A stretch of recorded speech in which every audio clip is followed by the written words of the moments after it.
नमस्कार, आपण पाहत आहात आर्ट न्यूज 24 HD. उमरी नांदेडहून मुख्य संपादक फराद बेग यांची रिपोर्ट. तालुका उमरी, जिल्हा नांदेड.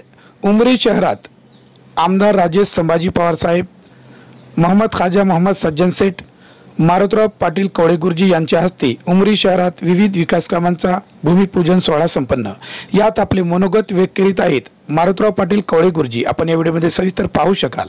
विविध विकास कामाच्या संदर्भामध्ये उद्घाटन प्रसंगी या ठिकाणी आपल्या विभागाचे कर्तव्यदक्ष आणि कार्यतत्पर आमदार आदरणीय राजेशजी पवार साहेब या कार्यक्रमाला आवर्जून उपस्थिती लावलेले या उमरी शहराचे ज्येष्ठ असे आदरणीय माजी नगराध्यक्ष विजयजी उत्तरवार, या शहराचे ज्यांनी 15 वर्ष उमरीवर सत्ता प्रस्थापित केली ते असे माजी नगराध्यक्ष आदरणीय संजयजी कुलकर्णी, तिसरे नगराध्यक्ष आमचे मित्र तथा शिवसेनेचे तालुका प्रमुख आदरणीय सुभाषजी पेरेवार, या ठिकाणी उपस्थित असलेले पारसजी दर्डा प्रतिष्ठित व्यापारी, तसेच या ठिकाणी उपस्थित असलेले आदरणीय काळे महाराज, या ठिकाणी उपस्थित असलेले एक तरुण तडफदार मुस्लिम बांधवांचे लोकप्रिय नेते आदरणीय खाजा सेठ, राष्ट्रवादी काँग्रेस पक्षाचे प्रदेश सरचिटणीस अजितदादा पवार गटाचे ज्येष्ठ नेते आमचे मित्र आदरणीय डॉक्टर विक्रमजी देशमुख, या शहराचे शहराध्यक्ष बालाजी पाटील ढगे, या तालुक्याचे तालुका अध्यक्ष ज्ञानेश्वर पाटील सावंत, जिल्ह्याचे भाजपाचे उपाध्यक्ष बापूसाहेब कोटगावकर, पंचायत समितीचे माजी सभापती आदरणीय बाबूरावजी नाईक, ज्येष्ठ नेते आदरणीय बेमरे पाटील वसंतराव जाधव, मार्केट कमिटीचे संचालक सचिन डांगे, ज्येष्ठ असे आदरणीय प्रभू पाटील, बाबासाहेब पाटील नागठाणेकर, आमचे डांगे, किशोर पपितवार, उपस्थित सर्व मान्यवर मंडळी, या ठिकाणी असलेल्या माता भगिनी, या वार्डातील सर्व बौद्ध बांधव, बौद्ध उपासक उपासिका, उपस्थित असले पत्रकार बांधव आणि सर्व या उमरी परिसरातील नागरिक बंधूंनो, मित्रो, आज या ठिकाणी या वास्तूचं उद्घाटन झालेलं आहे आणि आताच आमच्या सोनू वाघमारेने प्रस्ताविकामध्ये अनेक मागण्या मांडलेल्या आहेत. आपण बघतो की या ठिकाणी आमच्या यशवंत क्षीरसागरांनी सांगितलं की आमदार साहेबांकडे लोक गेले आणि गेल्याबरोबर अगदी 5 मिनिटांमध्ये त्यांनी 21 लाख रुपयाचा निधी देऊन या भागातल्या लोकांचा प्रश्न सोडवला. म्हणजे या पद्धतीनं कार्यतत्पर, म्हणजे एखाद्या लोकांची जी गरज आहे, अत्यंत महत्वाची गरज या भागातल्या लोकांची होती आणि ह्या लोकांचा, दलित बांधवांचा जो प्रश्न होता तो प्रश्न सोडवण्याचं काम यांनी ताबडतोब केलेलं आहे. आणि बाकीचे आपण विकास कामं पाहतो. आपला उमरी तालुका असेल, धर्माबाद तालुका असेल, नायगाव तालुका असेल, आपण पाहत होतो की आपल्या रस्त्याची काय अवस्था आहे आणि आज आपले रस्ते अत्यंत चांगल्या प्रकारे झाल्यामुळं लोकांना जाण्या येण्यासाठी सोयी सुविधा झाल्या आहेत. आणि म्हणून आपण बघत होतो की एवढ्या सगळ्या अडचणीच्या काळामध्ये आज या ठिकाणी आज सत्ता ही भाजपची महाराष्ट्रामध्ये आलेली आहे आणि आपल्या सगळ्यांच्या मतांच्या आशीर्वादामुळे ही सत्ता आली. आपण सगळ्यांनी सहकार्य केलं आणि म्हणून या ठिकाणी ही सत्ता आलेली आहे. आणि निश्चित आपल्याला आता इथून पुढे नगरपालिकेच्या निवडणुका आहेत, इथून पुढे पंचायत समिती जिल्हा परिषदच्या निवडणुका आहेत आणि या ठिकाणी पूर्वी थोडा आमच्यामध्ये मतभेद होता, पण आता या ठिकाणी आपल्या जिल्ह्याचे नेते, महाराष्ट्राचे लोकनेते आदरणीय अशोकराव चव्हाण साहेबांनी आमची बैठक एकत्र लावली आणि सांगितलं की बाबा आपण सगळे मतभेद विसरून गेले पाहिजे, कारण आपल्याला या भागाचा विकास करायचा. कैलासवासी शंकरराव चव्हाण साहेबांनी या भागासाठी फार मोठं काम केलं. या भागातून शंकरराव चव्हाण साहेब मुख्यमंत्री झाले, सिंचनाची सोय केली आणि आज आपण बघतो की पवार साहेबांच्या माध्यमातून सुद्धा आपल्या या परिसरामध्ये प्रचंड कामं होत आहेत. अशोकराव चव्हाण साहेबांनी या भागामध्ये खूप मोठी कामं केली आहेत आणि म्हणून आपल्याला जर पुढे जायचं असेल, आपल्या उमरी शहराचा विकास करून घ्यायचा असेल तर आपल्याला आज फार मोठी संधी ही योगायोगाने आलेली आहे. आज या उमरी शहरातले सगळे ज्येष्ठ मंडळी, अत्यंत चांगली कर्तबगार मंडळी आज आपल्या सोबत आहेत. जुने जाणतं नेतृत्व आपल्या सोबत आहे आणि आमदार साहेब तर या ठिकाणी आताच त्यांनी पण सांगितलं किंवा ज्या काही गरजा असतील त्या गल्लीतल्या लोकांनी एकत्र जमायचं आणि एकत्र जमून व्यवस्थितपणे जर आपण मीटिंग लावली, तिथं प्रत्येक खात्याच्या अधिकाऱ्याला जर आपण बोलावलं तर तुमचे प्रश्न सोडवता येतील. आणि ह्या पद्धतीने आपण जर हे प्रश्न सोडून आपल्या उमरीला एक आगळं वेगळं महत्व प्राप्त जर करून द्यायचं असेल तर आपल्याला सगळ्यांना इथं एकत्र विचारानं वागावं लागेल आणि आपल्या भाजपच्या ह्या कमळाच्या फुल्ली निशाणी पुढं बटन दाबून, तिथं फुल्ली मारून बटन दाबून आशीर्वाद द्यावा लागेल. कारण विकास करण्यासाठी विकासाला जर मत दिलं तरच आपल्या भागाचा विकास होऊ शकतो. ज्यांच्याकडे विकासाचा दृष्टिकोनच नाही अशा व्यक्तीला जर आपण मतदान केलं तर त्या ठिकाणी आपलं मत वाया जाईल आणि आपण विकासापासून 5 वर्ष खूप मागे राहाल. आणि म्हणून चुकीच्या माणसाला आज कुणी येईल, काही भूलथापा देतील. तुम्ही त्यांचं रेकॉर्ड बघा. आता या ठिकाणी सोनून सांगितलं की आमच्या अनेक महिला निजामाबादला कामाला जातात, आमच्या अनेक तरुण मुलं आज सुशिक्षित बेरोजगार आहेत. या भागातले अनेक प्रश्न आहेत. रोजगाराचा प्रश्न आहे, म्हाडांचा घरकुलांचा प्रश्न आहे. आपण बघितलं की म्हाडाच्या एवढ्या मोठ्या बिल्डिंग होऊन त्या ठिकाणी पूर्णत्वास गेलेल्या नाहीत, गरीबाला अजून घर मिळाले नाही. आणि म्हणून कुठंतरी आपल्याला आपली जर सत्ता आली तर आज आमदार साहेबांच्या रूपानं मोठ्या प्रमाणामध्ये आपल्याला निधी आणता येईल. आज आपण बघितलो की आमदार साहेबांचे या आपल्या महाराष्ट्राच्या मुख्यमंत्र्यांसोबत अत्यंत चांगले संबंध आहेत. आणि म्हणून देवाभाऊच्या माध्यमातून या उमरी शहराच्या विकासासाठी आणि या तरुणांना रोजगार निर्माण करण्यासाठी वेगवेगळ्या योजना आपल्याला इथं आणता येतील. पण हे सगळं करण्यासाठी तुमच्या सहकार्याची, तुमच्या आशीर्वादाची आवश्यकता आहे. तुम्ही सगळ्यांनी इथं मतभेद विसरून आपल्याला सगळ्यांना एकत्र यावं लागणार आहे. नाहीतर जातीचं पातीचं वेगवेगळं राजकारण आता शिजवल्या जाते, वेगवेगळ्या प्रकार भूलथापा दिल्या जातात. आता मुस्लिम समाजाला वाटतंय बीजेपी नको, पण आपल्याला या ठिकाणी एक गोष्ट लक्षात घेतली पाहिजे. काही लोक दलित समाजाला वेगळं सांगतील की बीजेपी आपल्या कामाचा नाही, पण आपण आपल्या भागाच्या विकासासाठी आपल्या स्थानिक लोकांना आपल्याला निवडून द्यायचं आहे. कारण आपले प्रश्न सोडवण्यासाठी या ठिकाणी कार्यतत्पर आमदार साहेब आहेत. आणि म्हणून आपण सगळ्यांनी ह्या कुठल्याही भूलथापाला बळी न पडता सगळ्या समाजाच्या लोकांनी एकत्र आलं पाहिजे. आज संजू सवयजी असतील, या ठिकाणी खाजा शेठ असतील, आमचे डॉक्टर विक्रम देशमुख असतील, संजयजी कुलकर्णी असतील, ही सगळी मंडळी या ठिकाणी मोठ्या प्रमाणामध्ये सगळे आपल्या सोबत आहेत. आणि म्हणून आपल्याला आताच या ठिकाणी सांगितल्याप्रमाणे या उमरी शहरामध्ये 5 जिनिंग प्रेसिंग होत्या. आमदार साहेब 5 जिनिंग प्रेसिंग होत्या.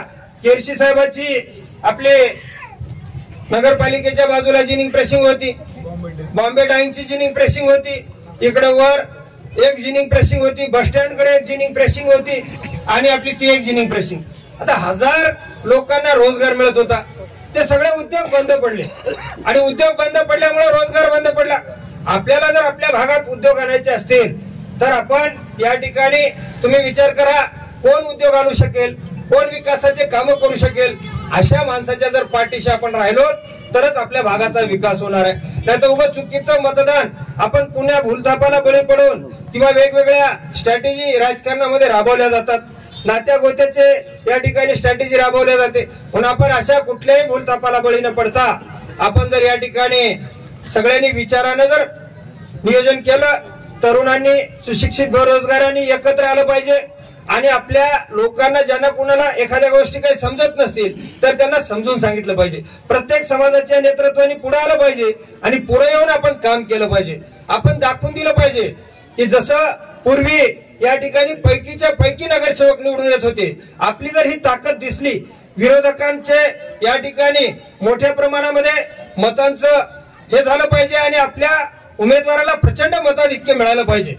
70% मतं जर आपल्या उमेदवाराला मिळाली आणि आपल्या पैकीच्या पैकी 20च्या 20 उमेदवार निवडून आले, नगराध्यक्ष जर निवडून आला तर आपल्याला या उमरी शहराचा कायापालट करायला काहीच वेळ लागणार नाही. आणि म्हणून मी आपल्याला सांगू इच्छितो की आपण सगळ्यांनी वेगवेगळे, आता एखाद्याचं माझ्यासोबत जमत नसेल, कुणाला आमदार साहेबांचं पटत नसेल, कुणाला खाजा शेठचं पटत नसेल, कुणाला डॉक्टर साहेबांचं पटत नसेल, कुणाला कौडगावकरचं पटत नसेल, कुणाला विजयप्पाचं पटत नसेल, पण हे सगळे, कुणाला कुलकर्णी साहेबांचं पटत नाही, कुणाला पेरेवारचं पटत नाही, पण हे आपले गटबाजी बाजूला ठेवा. आपण सगळ्यांनी गटबाजी विसरून सगळ्यांनी एक मतानं जर एकत्र आलो तर आपल्याला या ठिकाणी मोठ्या प्रमाणामध्ये उमरीला आगळं वेगळं स्वरूप प्राप्त करता येईल, विकास मोठ्या प्रमाणामध्ये करता येईल आणि रोजगाराच्या संधी निर्माण करता येतील। आज गोरगरिबांना घरकुले नाहीत, सगळ्या गोरगरिबांना आपल्याला या ठिकाणी म्हाडामध्ये निधी जर आणला आणि अजून दुसऱ्या ठिकाणी आपण जर जमीन, आपल्याकडे भरपूर शासनाच्या जमिनी आहेत, कुठली जमीन आपण अधिग्रहण करून अजून वेगळ्या प्रकारे जर चांगल्या प्रकारे म्हाडाच्या या ठिकाणी घरकुल आणले तर या ठिकाणच्या प्रत्येक गरीबाला सन्मानाने राहण्यासाठी प्रत्येकाला घरकुल उपलब्ध होईल। आज पाणी पुरवठ्याच्या योजनेसाठी आमदार साहेबांनी मोठ्या प्रमाणामध्ये निधी टाकला, प्रत्येकाला घरला नळाचं कनेक्शन मिळेल आणि मोठ्या प्रमाणात पाणी पुरवठा होईल। या ठिकाणच्या अनेक तरुणांना दुकानं नव्हते, आज दुकानं जर आपण शॉपिंग सेंटर त्या ठिकाणी तयार झालं, अजून बाजूला आपल्याला काही ठिकाणी अधिग्रहण करून दुसरे शॉपिंग सेंटर त्या ठिकाणी तयार करता येऊ शकते। आम्ही एकत्र बसून या ठिकाणी नगरपालिकेचा एक वेगळा आपल्या सगळ्यांच्या हिताचा एक नगर विकास कसं करता येईल त्या पद्धतीने जाहीरनामा आम्ही तयार करू आणि मास्टर प्लॅन आपण तयार करू आणि मास्टर प्लॅन तयार करून सगळ्यांना रोजगार, सगळ्यांना राहायला घर, प्रत्येकाच्या हाताला काम कसं मिळेल या बाबतीचं आपण नियोजन करू आणि निश्चित आपण सगळ्यांनी त्या सगळ्या गोष्टीसाठी आज या ठिकाणी तो उमेदवार कोण आहे हे न बघता, त्याचं जरी पटत नसेल तरी आपण या भागाच्या विकासासाठी खरं म्हणजे तुमच्याच पसंतीचा उमेदवार आम्ही देऊ। सर्वे होईल, प्रत्येक वार्डामध्ये सर्वे होईल, सर्वे मध्ये ज्याचं नाव येईल पुढं त्यालाच उमेदवारी देण्यात येईल। कारण याचा उमेदवार त्याचा उमेदवार असं न करता जो उमेदवार तिथल्या वार्डातल्या लोकांना मान्य आहे त्या उमेदवाराला त्या ठिकाणी तिकीट दिलं जाईल। या ठिकाणी माझा उमेदवार म्हणून त्याला कुणाला चुकीच्या माणसाला मिळणार नाही किंवा पवार साहेब चुकीच्या माणसाला सांगणार नाहीत। ज्या माणसाला लोकांना त्या वार्डातल्या वाटतंय की बा हा उमेदवार मला नेहमी भेटू शकतो, आमचे प्रश्न सोडवू शकतो, अशा उमेदवारालाच उमेदवारी दिली जाईल आणि त्या पद्धतीनं आपल्या भागाचा विकास साधण्यासाठी काम केलं जाईल आणि निश्चित आपण या पद्धतीनं निश्चिंत राहा, निश्चित आपल्या भागाचा विकास करण्यासाठी कटिबद्ध या ठिकाणी आपली सगळी टीम आहे, आमदार साहेब आहेत आणि निश्चित आपण या ठिकाणी भाजपच्या सर्व पॅनलला निवडून द्याल अशी अपेक्षा व्यक्त करतो। कारण विकासालाच आपण मत दिलं पाहिजे, विकास हा भाजप पक्ष हा या ठिकाणी करू शकतो आणि निश्चित या ठिकाणी आम्हाला शिवसेना सुद्धा आमच्या सोबत आहे, शिंदे गटाचे आमचे पेरेवार साहेब आहेत आणि म्हणून या पद्धतीने आपण या ठिकाणी नियोजन करणार आहोत। निश्चित आपण सगळेजण भाजपच्या कमळापुढं बटन दाबून विजयी करावं आणि विकासाला मत द्यावं एवढीच विनंती करतो। तर कोणत्याही जागेबद्दल ताबडतोब निर्णय घेता येणार नाही, ते आमचे आहे का नाही ते आम्हाला सुद्धा माहित नाही। विजयापाचे आहे, खाजा शेठचे आहे असं म्हणणं का? या सर्व मतदारांना आम्ही खूप पूर्वी विनंती केली होती सर, संजय कुलकर्णी अशोकराव साहेबांना या वार्डात मला उभा टाकून बोला अप्पा म्हणून बोलले, मी त्यावेळेस त्यांना रस्ता देतो म्हणून म्हणलो होतो, पण आमच्या विनंतीला ह्या लोकातील मान दिला नाही। आम्ही म्हणले एक मत आमच्या अध्यक्षाला आणि 2 आमच्या मेंबरला द्या, दिले नाही। मोंड्यात सुद्धा म्हणले म्हणा, तिथं सुद्धा म्हणलो नाही। हे त्यांचा विचार आहे, त्याच्याबद्दल डिस्प्यूट जागा आहे, ती जागा माझ्याकडून ते जागाला पूर्ण समर्थन आहे। जर विजोप्पा जर ते समर्थन देतील तर त्यांना तुम्ही विचारून घ्या की आजचा समारंभ खुलजा सिमसिम सारखं आपल्याला विकास वर्षाचा पेटारा खुललेला आहे, विकासाचा वर्षाचा पेटारा खुललेला आहे पवार साहेबांच्या हाताने। तुमची अशी अपेक्षा आहे, प्रत्येक जण देवाजवळ जातो, काही नाहीतरी मागतो, कोणी धंदा होऊ दे, कोणी व्यापार होऊ दे, वर्दी होऊ दे, नोकरी लागू दे, काही होऊ दे, पण त्या देवाला कधीतरी विचारलं काय तुझे देवा काय हाल आहेत, तुझे काय? कोणी विचारलं नाही देवाला, काहीतरी मागण्यासाठी जातो। तरी आमचे देवरूपी आमदार राजेश पवार यांनी तुमच्या सर्वांचे गराणे ऐकून घेतले, त्यांचे तुम्ही गराणे जरी ऐकले नसले त्यांना वेळेकाळी आपण सुद्धा सहकार्याची भावना ठेवायला पाहिजे आणि सहकार्य करायला पाहिजे। आपण देवाचे पाया पडतो, आपल्याला वाटते पाया किती पडतो, पण देवाला किती त्रास होतो, विठोबाचे तेवढे पाय सुद्धा झुजून जाते, तशी त्यांची अवस्था असते। तरी हे विकासरूपी गंगा हे विकास रूपी पावसाचा वर्षाव, हे खुलजा सिमसिम, हे आपण जे बसलो, हे कामधेनू आणि कल्पवृक्षाच्या झाडाखाली बसलेलो आहोत. तुम्हाला काहीच कमी नाही. तुम्ही काम करून दाखवा, अजून काय कमी पडेल ते मागा भेटते. तुम्ही कल्पवृक्षाच्या झाडाखाली बसलेले आहेत. हे आमदार राजेश पवार म्हणजेच कामधेनू गाय आहे आपली आणि कल्पवृक्षाचं झाड आहे. हे कोणी उमरी विश्वाकडे विसरू नये. आमदार राजेश पवार हे फार धूर्त आहेत. त्यांना सर्वांची सांगड आहे. त्यांनी आज विकास उमरीचा सोडला नाही. त्यांनी चारही दिशा चित्त केलेत. पूर्व दिशेलाही केलेत विकास, पश्चिमेलाही केलेत, दक्षिणालाही केलेत आणि उत्तरेलाही केलेत. म्हणजे कोणतीही दिशा आपल्यातून सुटू नये आणि कोणी विरोधालाही विसर पडू नये एवढा दृष्टिकोन त्यांनी ठेवलेला आहे. त्यांचं लक्ष सर्वांकडे आहे. जसं कृष्णदेवाचं सुदामाकडे होतं. सुदाम भेटला, पोळे आणला, आपल्या ह्याच्यात खाऊ घातला. कृष्णाला जाईपर्यंत सुदाम तसाच गेला. कोणत्या नागड्या फाटक्या पडल्यावर त्याला म्हणला, एवढा मोठा कृष्णदेव आहे, मला काहीच बोलला नाही, काहीच दिला नाही, खाऊ घातला, तेवढं वाट लावून दिला. अरे परंतु जोपर्यंत तू घरी गेलास तोपर्यंत सोन्याची सुदाम नगरी झाली. तशी आपलं अवस्था आहे. चारी नगरी, चारी दिशा हे सुदाम नगरी सुवर्णमय होणार आहे. तरी तुम्ही सहकार्य वळखून करावं. आमदार साहेब, मला काही जास्त बोलता येत नाही, माझ्याकडे तेवढा सराव नाही. तरी मी साहेबांचे सहकार्य करतो की सर्व मिसळून हे आपली कल्पवृक्ष आणि कामधेनूची साथ सोडू नका. विकास गणतीला त्यांच्याकडे वर्षा भरपूर आहे, तुम्ही मागा. ही दिवाळी फटाका आहे साहेबाकडून. हे जे आहे ना सद्दाम किंगॉंग जे आहे ते बॉम्ब फुटलेला आहे आणि ताईच्या वाढदिवसानिमित्त हे मेजवानी आपल्या सर्वांना मिळालेली आहे. त्यांना शतशू त्यांना चिरायू हो आणि सर्व कामात यशस्वी हो एवढी विषयापेक्षा आमच्या पद्मशाली मंडळातर्फे पाहिजे.